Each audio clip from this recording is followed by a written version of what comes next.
today we are building a few light fixtures using 10-foot metal studs and these little hit lights. And I have found that there's not a bunch of them that are as good a quality as this one brand. I've gone through a lot of them, and the main issue is that diode. See that little diode right there? A lot of these, unlike the ones here in my shop, let me turn these on. These are very bright, and they make it like daylight in my shop.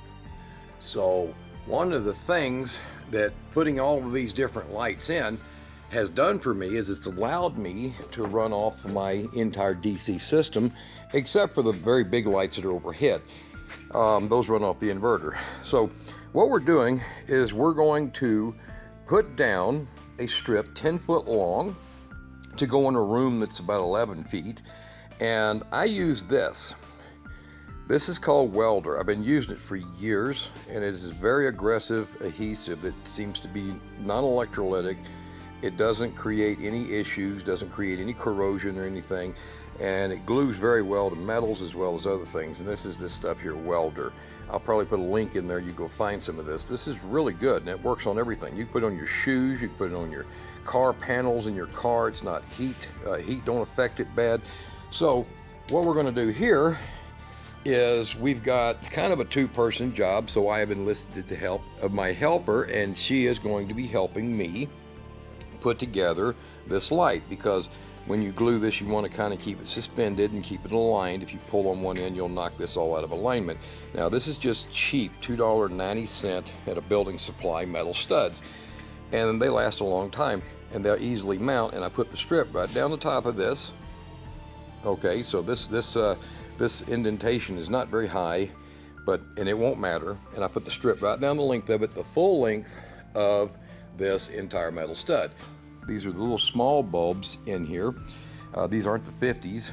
I think these are the 34s or something like that. And you just get these in a reel, and I'll put a link on there where you can find these, the ones that's got the better diodes. These diodes, like I said, are much better quality, I've learned after having some fail. And this one company I get them from on eBay, usually I've never had any of theirs fail. I've had all the other ones fail. But we're going to go with this and start getting it mounted. You'll see how easy this works. Okay, all right, now we've got it turned upside down, and with a little bit of help, because it'll want to curl, you get somebody to hold it for you. And when you get ready to glue this, we're going to put little dabs of glue about every 4 inches all the way down the length of this, pulling this tape off as we go. Okay, so that's going to make sure that it stays. This is Chinese, 3M. It's not perfect, and it doesn't stick forever, but if you use some of this stuff, it will stay. I've got it mounted on wood up here using that, and you can see that I bought the better ones. They have the better diodes in them, if that can focus. See, the better diodes. These have lasted for a very long time. These are the 50s, and these here, I believe it's called the 34 SMD or something like that. They're the smaller ones.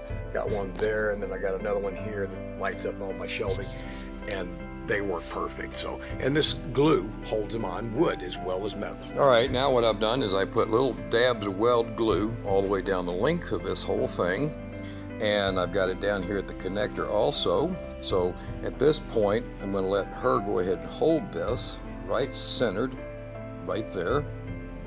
Hold it good, and we're going to allow this whole thing to flip over, and with weld glue on there, it will be adjustable for a little bit. So we should have just enough to get it well centered and glued into place. So now once I've done that, I'm just going to take and just barely push down everything on it. Now, like I said, the 3M glue adhesive on the back of this is not very good. That originally comes with this stuff. It's really not that good, and it will come off of there after a little time, little heating cycles, because these do get warm. And the best thing you can do is use glue that can handle at least 155 degrees, which this stuff can. So, and that is how we install it. And there'll be screws put in about every 2 feet and screwed up to the ceiling.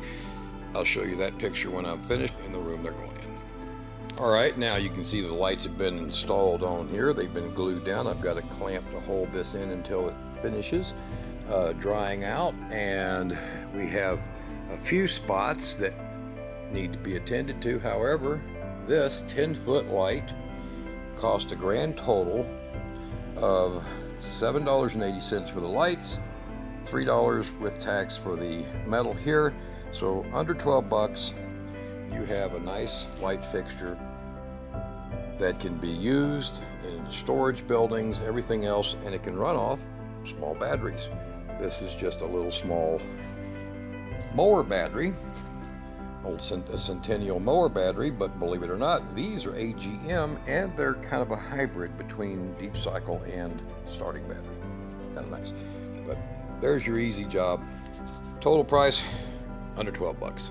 All right, now for testing purposes, this is the room that I'm working in right now. It's going into my office, and that is the light that went up. So I don't know if it looks like it's bright enough or not, but it sure looks like it's plenty bright for me. And this is just one light from 9.5 feet high. So I think that's going to be sufficient just to put 2 of them in here. Looks like this is going to work. And this only pulls, I believe it's right at 1 amp. Not bad, huh? Now what I've done is I finished out by building 2 of these lights. So I have 2 of them, and I have a special light that it's kind of bright that you can see up here, that is in a little housing I built for it out of that same metal as this metal, and it comes down wired from my battery bank, and it goes to a sensor that goes just to the outside of the shop building, and that is a light sensor. So at night this one will always be on, so this is nighttime. And in here, let's see if I can turn it on here. There's a timer, and the timer is designed so that nobody can forget, since I am living off grid, so they cannot forget. And this room has been added where my power bank batteries are at, but this room has been added, and it now only actually needs 2 of these, you see? And 2 of these really make it daylight bright. So this is just going to be where we store freezers and dry goods, and that way DC lighting wins again. Not too bad. And that little light there, it will shut off during the daytime, but it only uses about 4 watts of power, which don't hurt my battery bank since it's huge. And that way nobody comes in here at night and stumbling around. So there we go. Turn this on. Listen to that little timer. All right, so, and the timer I used is just one of these little cheap timers. It can handle up to a 1-horse motor, so it can handle about 600 watts AC. And as far as DC is concerned, it's only handling, I pulled my meter on it, and it's only handling 2.16 amps for all this. Not bad. All right, y'all build one.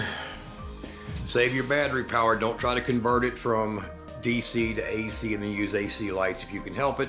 These work perfect. Nice.